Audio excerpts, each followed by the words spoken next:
Listen, Jessica, I know that I am the greatest lover that you have ever known and ever will know, and all of your female friends agree. But I'm sorry. I'm not really into maining one character right now. So, yeah, sorry about that. Oh, did you hear that? Sorry, I didn't know you guys were there. I don't know. Look, I know I've been gone for a long time, but you know what? No. Let's not even talk about that, okay? We'll talk about that a little later. Let's talk about something that's a little bit more pressing at the moment. We're going to talk about relationships and dating for all of you smashers out there, which is like 99% of you guys watching this, okay? So this is going to help you. Follow me on Twitter. Earlier today, I made a tweet saying, "Are you a smasher? Do you need relationship dating advice?" Reply to this tweet with a relationship or a dating relating question, and I'll answer a bunch using smash metaphors because I'm bored and it sounds fun. So yeah, I'm gonna go through the responses. I already know that a lot of these responses are gonna be ridiculous because you guys are ridiculous. Like, smashers are absolutely ridiculous. I'll go through as many as I can, and when applicable, I'll try to explain it in a smash way, you know, because some of you guys have a hard time understanding things if we don't speak and smash terminology. So when applicable, I'll whip out the smash phrases. Cool? Cool. So at random_Randy202 says, "She says she misses me, but all she does is not come over.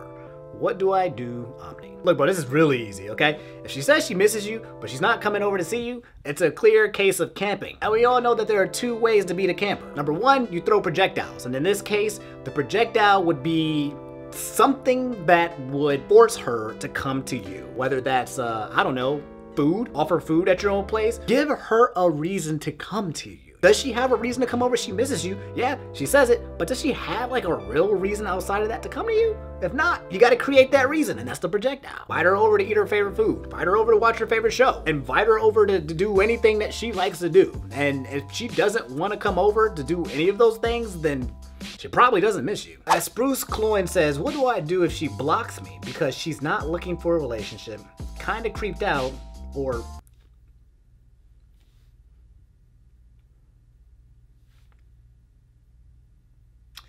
All right, at Weirdo Dude with a 3, oh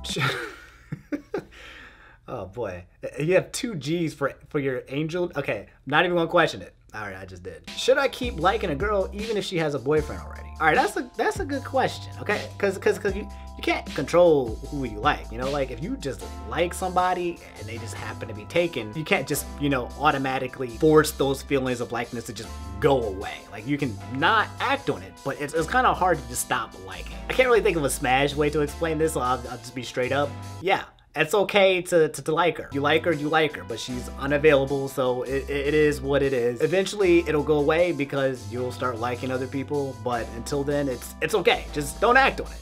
Move on. You recognize the situation for what it is and keep it moving. Okay, Twixotic says, "What do I do if she says I'm not worth talking to?" Oh. I mean, like, then that's it. Look, I'm not laughing at you, but like, if someone says that usually just means they're not interested in you. So you just stop talking to them. Like, that's the hint. It's not even a hint, it's a direct message. It says they don't want to talk to you, so you just stop talking to them. You can't do anything at this point. This video is about dating or being in a relationship, and you are in neither of those phases. So yeah. Sorry. At FlyGuyTY420 says, "How can I be enough for someone?" Damn. All right, y'all. These are some deep questions. Like, I was trying to make this a funny video, but this is, dang. Okay. Look, FlyGuy420, it's not that you're not enough. It's just that you're not what they're looking for, okay? There's a difference. It's like if you're choosing your main and Smash, okay? You know, there's plenty of characters out there in Smash Ultimate that you can use, and you pass up on them. And it's not because they're not good enough or they're not just enough. It's just, you just they're not your preference, you know? It's not like necessarily a bad thing. Like there are a lot of characters you're like, oh, I actually like using Dr. Mario. Or hey, I actually kind of like using Bowser. However, there is another character that I prefer to use because they're more fun or something like that. So it doesn't mean that you're not enough. It just means you're just not exactly what they're looking for. It's not a bad thing for you. Unfortunately, you can't force these things, and you shouldn't try to either. Don't ever try to be something that someone else, you know, wants. Be yourself, because being yourself is enough in this situation, okay? So if you're not good enough for someone, that someone just clearly just doesn't want you, and that's fine. And you'll find someone else that will want you. So yeah. All right, at Jabari7777 says, how do you approach someone who's a close friend to you and tell them your feelings without putting your friendship at risk? All right, this one I can use the Smash terminology for, okay? You guys know Jigglypuff and Melee, right? You know her? What you gotta do is approach with a safe approach. That's an attack, a hitbox that extends, you know, far enough, and you do you gotta put out an attack that keeps you safe, but still has a chance of, you know, hitting your opponent. In this case, keeping yourself safe is the friendship, but extending the hurt box is you shooting your shot. So that's how you have to approach the situation with the girl. So in order to do this safe approach, don't go in too strong. Don't overextend yourself. Then you'll get hit, and then you'll lose the neutral, and then you'll lose the friendship, okay? Nah. I always feel like the best safe approach to keeping your friendship at bay is to just kind of be direct. Like you gotta just be like, hey, look, hey, I know we're friends, but I kind of like you. Do you wanna go out sometime? Do you wanna go get some food? You wanna go eat? You wanna watch a movie? You know, and just kind of pick it at that. Just make it kind of like non-aggressive, which what a safe approach is. If he or she is like, yeah, I like you, we should go out, then boom, you're good. But she's like, you know, I kind of value our friendship. Then it puts you in that situation, in that neutral, where you feel like things are a little bit weird. But if you guys are friends, you can make that work, you know? You can make that neutral work. So shoot your shot, be safe about it, and you're good to go. At JCB Plague says, how can I tell if they like me or not definitively? You ask. Like, you don't try to like guess, you just straight up ask, you know. I feel like, you know, it seems like the least used approach that you would do in this situation, but it's clearly the most effective way of getting the answer that you want. You either ask the person if you like them, or you tell the person you like them, and then you see how they respond. And if they respond in a way where they're like, I like you too, then again, nice. But if not, then you know your answer is, you got to get over your fear of knowing the answer, and you have to be direct, because if you're not, then you probably won't get what you want. You know, you can try to slowly, like a slow gameplay in neutral where you don't approach for a long time, but if you do that, someone else is going to be more aggressive, and that's what they're going to respond to. Be careful if you camping too long. That's just what happens. At Carter of Idaho says, how do I deal with a tough breakup? I'm curious. Man, these are real questions, okay? This is deep. All right. Dealing with a tough breakup. Dealing with a tough breakup is like dealing with, you know, going 0-2 in bracket. It's like, it's bad, it sucks. You know, like, you're 0-2 in bracket, you're still at the tournament, you know, you can't go home yet because your boys are still in tournament, you're not feeling good. It's a cruddy ass feeling. That's what a breakup is going 0-2 in tournament. And you deal with it the exact same way. You need time. You need time to kind of get over that loss. You know, that 0-2 feeling that you get, it doesn't just magically sweep and go away. You gotta grieve a little bit in your heart a little bit. But then after you're done with that, you go back to self-love and improving yourself, whether that's practicing your tech skill or you know, changing your character matchup. You improve and you better yourself and you focus on yourself, so the next time you go to a tournament, aka the next time you meet somebody and you like them, you know, you can be in a better place to not go 0-2. So at GGNJ_ says, I'm quickly running out of date ideas. How can I keep it interesting? When it comes to dates and when it comes to keeping things interesting, your focus isn't to find like a different location or a different spot or try so hard that you know, like trying to always impress this person. That's not your goal. Your goal is to see is that, do you work with this person? Like, all these dates are just stages, okay? You're just going to a different stage, but it's the same fight. You know, it's the same matchup. Think about it, and you know, all these stages, you don't have to keep going to different stages. If you got a good matchup going, then it doesn't matter. It's okay to go back to Smashville or go back to Battlefield if you went their last game, okay? It's cool. What matters is the relationship, the match. Was the match good? Are you guys, is there a 60-40 matchup in your favor where this works out? Then yeah, then you're good. Real talk, the stage is not what keeps things interesting. It's the interactions that you guys have. Like when you're with somebody that works, you can be anywhere. Doesn't matter. You can be sitting on a goddamn sidewalk and you guys are having an interesting conversation, or you guys are just enjoying each other's company. That's what you're looking for. So don't focus so much on the stages, focus more so on the match. And then, yeah. Does that make sense? At Real Griff Gaming says, how's the best way to start a conversation with your crush? Okay, that's a good question. How you start a conversation with your crush. Like basically, you want to start a conversation with somebody you like, but maybe they don't know you that well. What do you do? Okay, look, the best way to start a conversation with your crush is the exact same thing that you do when you start using a new character that you haven't used before in Smash. You take them to practice mode. No, but I'm serious.